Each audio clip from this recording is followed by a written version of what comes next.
దేవుని పరిశుద్ధమైన నామమునకు మహిమ, ఘనత, ప్రభావములు కలుగునుగాక. ఆమేన్. మన ప్రభువును రక్షకుడైన యేసుక్రీస్తు ప్రభువారి పరిశుద్ధమైన, శక్తివంతమైన, ప్రశస్తమైన నామమున ఈ శనివారపు, ఈ యొక్క శుక్రవారపు ప్రత్యేకపు ప్రార్థన కూడికలో కూడి ఉన్న ప్రియా దేవుని బిడ్డలకును, దూరాన సమీపాన దేవుని మాటలు ఆలకిస్తున్నటువంటి బిడ్డలకును నా నిండు హృదయపూర్వకపు వందనములు, ప్రత్యేకపు శుభములు తెలియపరుస్తున్నాను. నజరేయుడైన యేసుక్రీస్తు ప్రభువారి ఉన్నతమైన ప్రేమ, ఆయన కృప, ఆయన సమాధానము మీకు తోడై ఉండును గాక. ఆమేన్. మంచిది. శ్రేష్టమైన, ప్రాముఖ్యమైన సమయంలోనికి మనం వచ్చున్నాము. దేవుని యొక్క మాటలు మనం శ్రద్ధగా ధ్యానం చేద్దాము. ప్రార్థన. కృపగల దేవా, దయగల మా తండ్రి, మీకే స్తోత్రాలు ప్రభా. ఇదిగో తండ్రి, ఇటు రీతిగా మీ సన్నిధిలో ప్రార్థించి ఉన్నాము. ఆ ప్రార్థనకు జవాబు మీరు దయచేస్తున్నందుకు స్తోత్రాలు. నేను స్తుతించి ఆరాధించి మహిమపరిచి ఉన్నాము తండ్రి, మీకు వందనాలు. నీ శ్రేష్టమైనటువంటి మాటలు నేను బోధించబోచుండగా నీ సిలువ చాటున మరుగుపరచి నీ మాటలు నా నోట ఉంచి నాతో మీరు ధారాళముగా మాట్లాడమని నజరేయుడైన యేసుక్రీస్తు ప్రభువారి నామమున ప్రార్థించి అడుగుచున్నాము మా తండ్రి. ఆమేన్.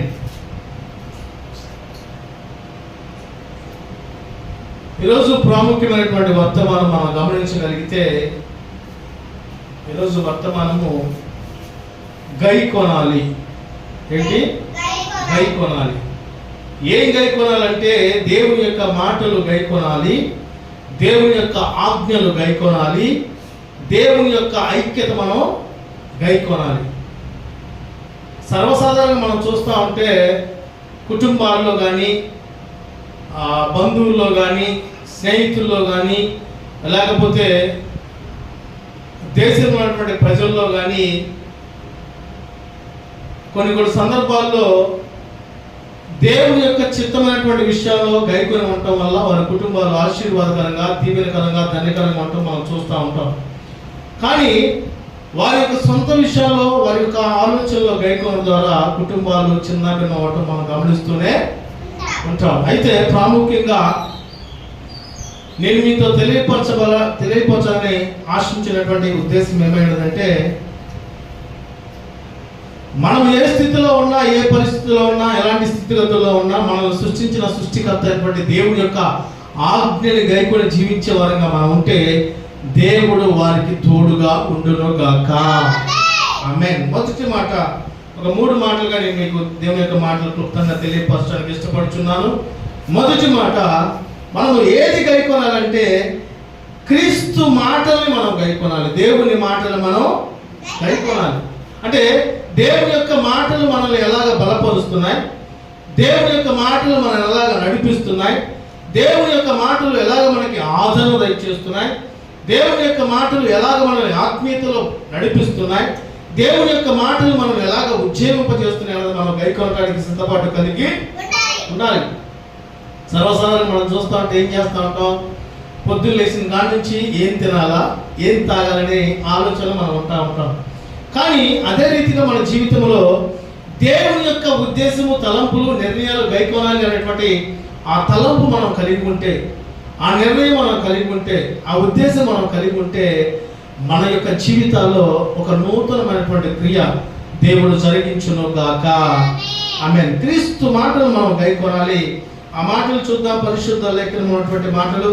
అందరూ దేవుని యొక్క పరిశుద్ధ లేఖనమును ఓపెన్ చేసి దేవుని యొక్క మాటలు చూడండి. యోహాను సువార్త 8వ అధ్యాయము, యోహాను సువార్త 8వ అధ్యాయము 51, 52 వచనాల్లో ఉన్నటువంటి కొన్ని ప్రాముఖ్యమైనటువంటి మాటలు మనం గమనించగలిగితే, నేను చదువుతాను, జాగ్రత్తగా మీరు గమనించండి. యోహాను సువార్త 8వ అధ్యాయం 51, ఒకడు నా మాట గైకొని ఎడల వాడెన్నడూ మరణము పొందడని మీతో నిశ్చయముగా చెప్పుచున్నానని ఉత్తరం ఇచ్చాను. ఈ మాట స్వయంగా యేసుక్రీస్తు ప్రభువారు తెలియపరిచినటువంటి రీతిగా మనం చూస్తున్నాం. ఏమని తెలియపరుస్తున్నారు? ఒకడు నా మాట గైకొని ఎడల వాడెన్నడూ మరణము పొందరని తెలియపరుస్తున్నాడు. అంటే అక్కడ ఉన్నటువంటి పరిస్థితులు ఏమనుకుంటున్నారంటే, చాలా ఆలోచనలో వాళ్ళు ఉన్నారు. ఏంటి మరణం అనేది లేదంటున్నాడు, ఇతను అసలు దేవుడేనా, లేకపోతే వేరే అపవాది సంబంధమైనటువంటి ఆలోచన కలిగి ఉన్నాడు. ఇక 52వ వచనం మనం చూస్తూ ఉంటే 52వ వచనం చదువుతాను, గమనించండి. అందుకు యూదులు, నీవు దెయ్యము పట్టిన వాడమని ఇప్పుడు ఎరుగుదుము. అబ్రహాము ప్రవక్తలు చనిపోయి అయినను ఒకడు నా మాట గైకొని ఎడల వారు ఎన్నడూ మరణమును చూడని నీవు చెప్పుచున్నావు అని యూదులందరూ అక్కడ దేవుణ్ణి ప్రశ్నించడం మొదలు పెడుచు ఉన్నారు. నా ప్రియ దేవుని బిడ్డలారా, మన జీవితాల్లో మనం గమనించాల్సింది ఏంటంటే, దేవుని మాటను గైకొనుటకు మనం ముందుకు వెళ్ళడానికి ఆలోచన కలిగి ఉండాలి. దేవుని మాట మనల్ని సత్య మార్గంలో నడిపిస్తుంది. దేవుని వాక్కు మన జీవితాన్ని సరిచేస్తుంది. దేవుని వాక్కు మన జీవితాన్ని బలపరుస్తుంది. దేవుని వాక్కు మన జీవితంలో ఏది కావాలో అది సమృద్ధిగా పొందుకునేటువంటి ఆదరణ దేవుని వాక్కు మనకి దయచేస్తుంది. అందుకని భక్తుడు అన్నాడు, ఏమన్నాడు దేవుని యొక్క మాటల గురించి? నీ వాక్యము నా పాదములకు దీపమును, నా త్రోవకు వెలుగునై ఉన్నది. ఆయన మాట మనకెంతో ఆశీర్వాదకరం. పొద్దున్న లేచిన కానీ ఏదో చూడాలి, ఏదో చెందాలి, ఏదో చేసుకోవాలని ఆలోచన కలిగి ఉంటాం. కానీ దేవుని ప్రార్థించుట, దేవుని మాటలు ధ్యానించగలక మన జీవితాన్ని కొనసాగించగలిగితే ఆ రోజు పీస్ఫుల్గా ఉంటుంది, సమాధానంగా ఉంటుంది. మనం ఏదైతే ఊహించామో, ఏదైతే తలంచామో, ఏదైతే పని చేయాలని ఆలోచన కలిగి ఉన్నామో ఆ పనిని ప్రభువే తోడై ఉండి అత్యధికంగా దేవుడు జరిగించునుగాక. ఆమె ఇంకో ప్రాముఖ్యమైనటువంటి మాట నేను తెలియపరచడానికి ఇష్టపడుతున్నాను. 47వ వచనంలో చక్కని మాట ఉంది, శ్రేష్టమైనటువంటి మాట. దేవుని సంబంధమైన వాడు దేవుని మాటను వినును అని తెలియపరుస్తుంది. అంటే ఇప్పుడు దేవుని మాట ఎవరు వింటారు? దేవుని సంబంధులు దేవుని మాట వింటారు. దేవుని బిడ్డలు దేవుని మాట వింటారు. కనుక నా ప్రియ దేవుని బిడ్డలారా, మనం గైకొనాలి. ఏం గైకొనాలి? దేవుడు నాతో ఏం మాట్లాడుతున్నాడో గైకొనాలి. దేవుని వాక్యం నాతో ఏం మాట్లాడుతుందో గైకొనాలి. తద్వారా అది గైకొనడం ద్వారా, గుర్తించడం ద్వారా, ఆ వాక్యం మనం ధ్యానించడం ద్వారా ఆ వాక్యం ఏం చేస్తుందంటే నీలో ఉన్నటువంటి ఆత్మని ప్రేరేపిస్తూ, ఆత్మని బలపరుస్తూ ఏ రీతిగా నీవు ఈ లోకంలో జీవించాలి, ఏ రీతిగా నీవు మాట్లాడాలి, ఏ రీతిగా నీవు నడవాలి, ఏ రీతిగా నీ జీవితాన్ని ముందుకు కొనసాగించాలన్నది దేవుని వాక్కును గైకొనడం ద్వారా దేవుడే వారికి దయచేస్తాడు, లేకపోతే నేర్పిస్తాడు. కనుక నా ప్రియ దేవుని బిడ్డలారా, మనము దేవుని యొక్క మాటను గైకొనుటకు ఆలోచన కలిగి ఉండాలి. ఆనాడు చరిత్రలో దేవుని యొక్క బిడ్డలు ఏం చేశారంటే దేవుని మాట వినటానికి ఆలోచన కలిగి ఉన్నారు. నోవహు గారు దేవుని మాటను విన్నాడు, ఆ వాడను కట్టుకున్నాడు, తాను తన కుటుంబము రక్షింపబడింది. ఆ కుటుంబము రక్షింపబడడానికి కారణం ఏంటంటే దేవుని మాటని నోవహు విన్నాడు. అబ్రహాముని దేవుడు ఆశీర్వదించడానికి కారణం ఏంటంటే అబ్రహాము దేవుని మాటను విన్నాడు.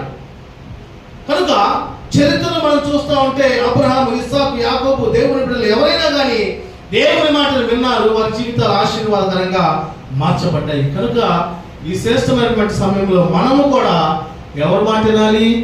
దేవుని మాట వినాలి. మనుషుల మాటలు వినడానికి వీలు లేదు. దేవుని మాట వింటే ఆ మాట మనల్ని దైవ జ్ఞానముగా నింపుతుంది.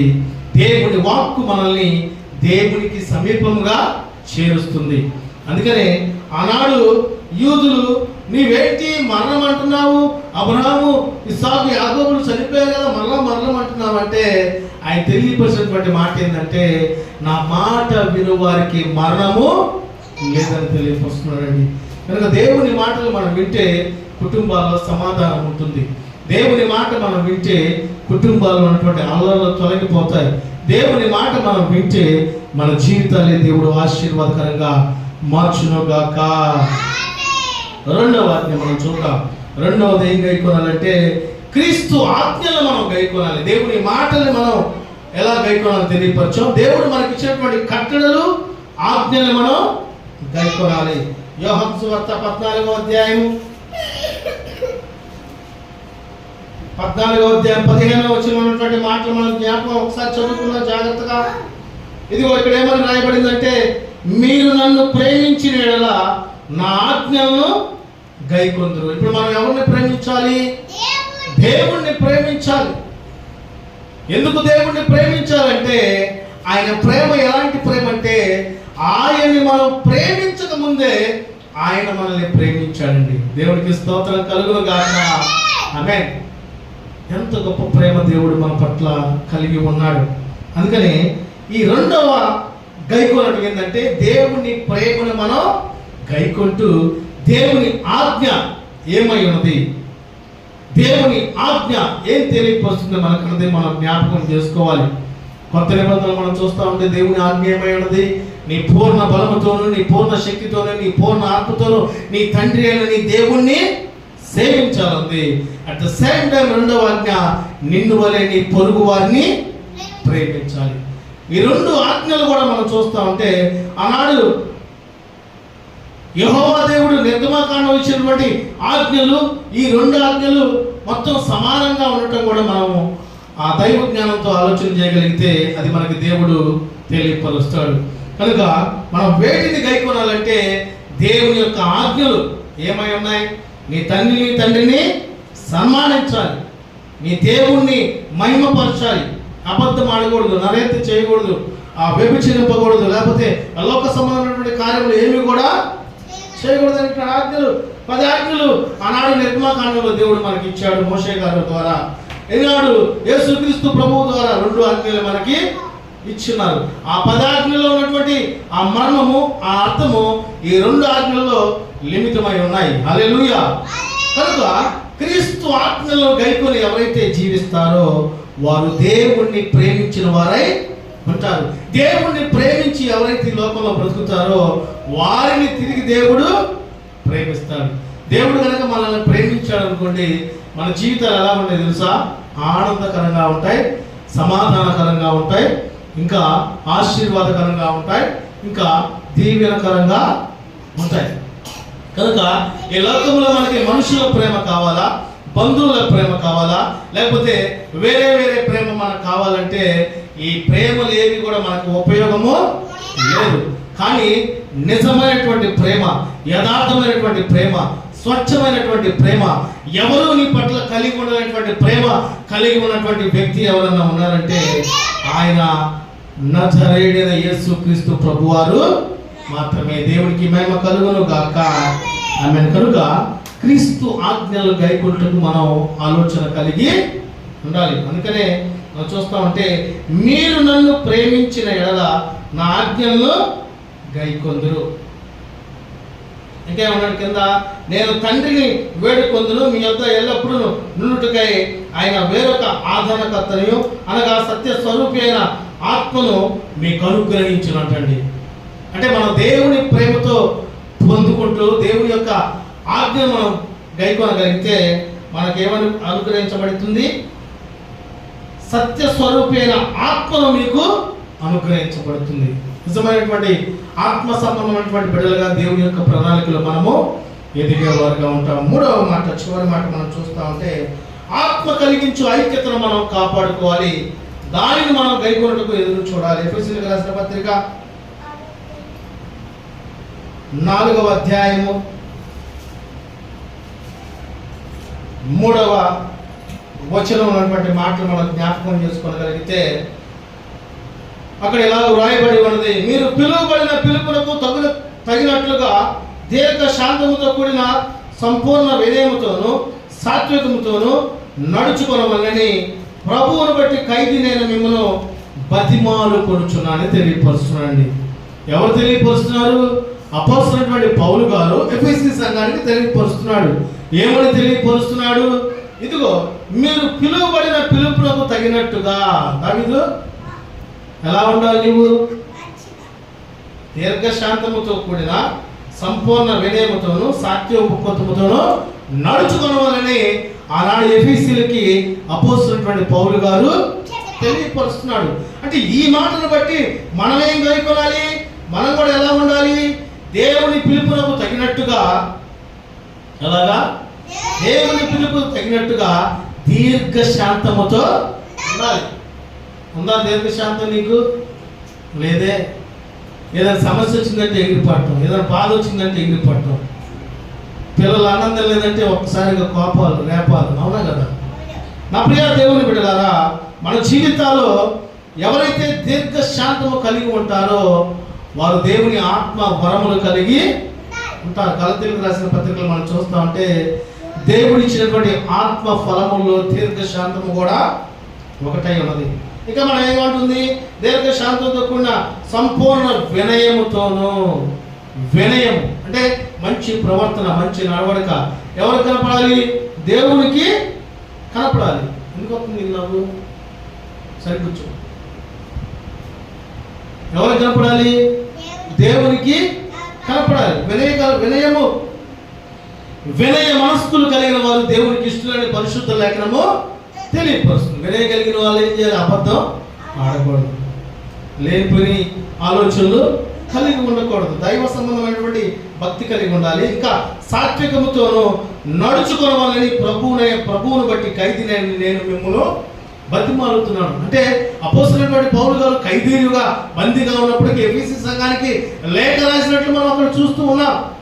కనుక నా ప్రియ దేవుని బిడ్డలారా, మనం ఆత్మ కలిగించు ఐక్యతను కాపాడుకుంటూ ఆలోచన కలిగి ఉండాలి. 4వ వచనం చూస్తా ఉంటే శరీరం ఒక్కటే, ఆత్మ ఒక్కటే, ఆ ప్రకారం మీరు పిలుపు విషయమై ఒక్కటే నిరీక్షణ యునుటకును పిలువబడితే.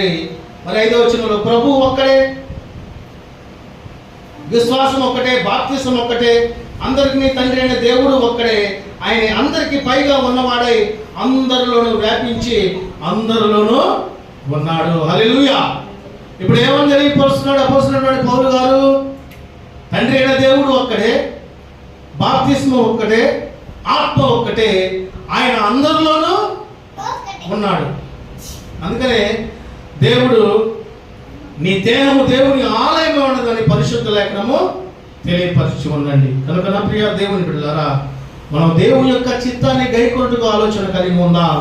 మొదటిగా దేవుని మాటలను గైకొందాం. ఆయన మాటలే తెలియపరుస్తాయి, ప్రేమను వ్యక్తపరుస్తాయి, జీవితాన్ని సరిచేస్తాయి, కుటుంబాన్ని కడతాయి, శోధనలు తొలగించుటకు, కుటుంబంలో ఉన్నటువంటి సమస్యలు తొలగించుటకు, కుటుంబంలో ఉన్నటువంటి ప్రతి బంధకాలు తొలగించబడాలంటే అది దేవుని యొక్క శక్తివంతమైనటువంటి మాటను బట్టే జరుగుతుంది. ఆనాడు లాజరు గారు చనిపోయి 4 దినాలు అయినప్పుడు యేసుక్రీస్తు ప్రభువారు ఒక మాట పలికాడు. ఏమని పలికాడంటే, లాజరు నీవు బయటికి రా అన్నాడు. అంటూనే ఆయన ఆ కప్పబడిన దేహంతో బయటికి వచ్చేసాడు. ఆయన మాట శక్తివంతమైన మాట, ఆయన మాట ఉన్నతమైనటువంటి మాట. అందుకని యోహాను సువార్త 1వ అధ్యాయం 1వ వచనం తెలియపరిచింది, ఆది యందు వాక్యము ఉండెను, వాక్యము దేవుడే ఉండెను, ఆ వాక్యమే కృపా సత్య సంపూర్ణమై మన మధ్య సంచరించుచున్నాడు.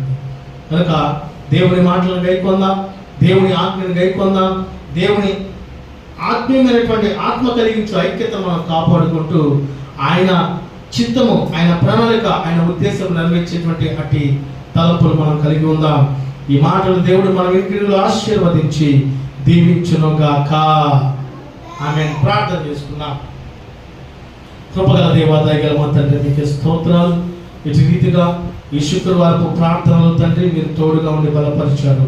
ప్రార్థనలను, పాటలలోను, స్తుతులలోను మీరు నడిపించారు. ప్రాముఖ్యంగా మీరు మాతో తెలియపరిచిన ప్రతి మాట మేము గైకొని తద్వారా జీవించడానికి మీరు కృప చూపించండి. ఇదిగో ప్రభువా, ఈ క్షణమైతే మేము సజీవ లెక్కలో మీ సన్నిధిలో నిలిచి ఉన్నాం, కానీ ఇదిగో ఎన్నో విషయాలు మీరు మమ్మల్ని కాపాడారు తండ్రి, పోషించారు తండ్రి, బలపరిచారు తండ్రి. ఇదిగో బాధలో మమ్మల్ని తండ్రి మీరు లేవనెత్తారు, శోధనలో మమ్మల్ని మీరు ఆయన తండ్రి బలపరిచినారు తండ్రి. మీకు స్తోత్రాలు. ఇదిగో నీ బిడ్డలందరూ మీ మాటలు వింటున్నారు ప్రభా, నీ మాట వినడానికి మీకు కృప చూపించండి తండ్రి. ఇదిగో నీ ఆజ్ఞలు గైకొనడానికి కృప చూపించండి ప్రభా. ఇదిగో ఆత్మలో ఐక్యత కలిగి ఉండడానికి మీరు కృప చూపించమని ప్రార్థిస్తున్నాం. సహోదరులు ఐక్యత కలిగి ఉంటా ఎంత మేలు, ఎంత మనోహరమని తెలియపరిచాం తండ్రి. ఐక్యత ఇచ్చండి, ప్రతి బిడ్డను మీరు దీవించండి. ప్రాముఖ్యంగా ప్రార్థన ఏకీపిస్తున్న బిడ్డలు మీరు జ్ఞాపకం చేయండి. ప్రతి కుటుంబంలో మీ యొక్క ప్రేమ, మీ కాపుదల, మీ ఆత్మ మీ నడిపించమని ప్రార్థిస్తూ, దూరాన సమీపాలని మాట్లాడిస్తున్న బిడ్డల యొక్క జీవితంలో ఏ శోధన ఉందో, ఏ బాధ ఉందో, ఏ రోదన ఉందో, ఏ ఉగ్మతిలో ఉన్నారో ఇప్పుడే నీ బిడ్డలను తండ్రి విశ్వాసంతో ప్రార్థిస్తూ ఉండగా నీ బిడ్డలకు ఉన్నటువంటి ప్రతి బంధకాలు యేసు నామములో మీరు విడిపించుదురుగాక. నీ బిడ్డలు మీరు బలపరచుదురుగాక. నీ బిడ్డలు మీరు నీ ఆత్మతో నడిపించుదురుగాక. మీరే మా పక్షాన తోడై ఉండి అద్భుత ఆశ్చర్యకార్యాలు జరిగించమని ఇదిగో ఈ మైక్ శబ్దం ద్వారా నీ మాటలు విన్నట్టు బిడ్డలు మీరు జ్ఞాపకం చేసుకున్న తండ్రి, ఇదిగో చుట్టుపక్కల ఉన్నటువంటి బిడ్డలు మీరు కాపాడండి, వారి కుటుంబాలను మీరు దీవించండి, వారు చేస్తున్న పనుల్లో మీరు సహాయం దయచేయండి ప్రభువా. ఎవరు ఏ సమస్యలు, ఏ బాధలు, ఏ ఇబ్బందులు ఉన్నారో మీరు తోడుకొని బలపరచండి. ఇదిగో కాలేజీలు, స్కూళ్ళు స్టార్ట్ అయి ఉన్నాయి, పిల్లలు క్షేమంగా స్కూల్కి వెళుచూ ఉన్నారు తండ్రి, వారికి భద్రతను దయచేయండి తండ్రి. మంచి జ్ఞానంతో చదువుకొని విజయం పొందుకోవడానికి మీరు కృప చూపించమని ప్రార్థిస్తూ సమస్త మహిమ ఘనత ప్రభావములు మీకే చెల్లిస్తూ నజరేయుడైన యేసుక్రీస్తు ప్రభువారి ఉన్నతమైన నామమున ప్రార్థించి అడిగి వేడుకొనుచున్నాము మా తండ్రి, ఆమేన్. ఇప్పుడు మన తండ్రి అయిన దేవుని యొక్క ప్రేమయు, కుమారుడైన యేసుక్రీస్తు ప్రభువారి ఉన్నతమైన కృపయు, పరిశుద్ధాత్మ యొక్క సన్నిధి సహవాసమును ఈ ప్రార్థనలో కూడి ఉన్నటువంటి బిడ్డలకును, చూస్తున్నటువంటి బిడ్డలకును, ఆలకిస్తున్నటువంటి బిడ్డలకును, ఈ ప్రాంత బిడ్డలకును, సార్వత్రిక సంఘమునకును ఇప్పుడు ఎల్లప్పుడూ సదాకాలము దేవుడు తోడై ఉండి ఆశీర్వదించి దీవించునుగాక. ఆమేన్. మన ప్రభు అయిన యేసుక్రీస్తు ప్రభువారి ఉన్నతమైన కృప మనందరికీ తోడై ఉండునుగాక. ఆమేన్. మీ అందరికీ హృదయపూర్వక వందనాలు. Thank you one and all.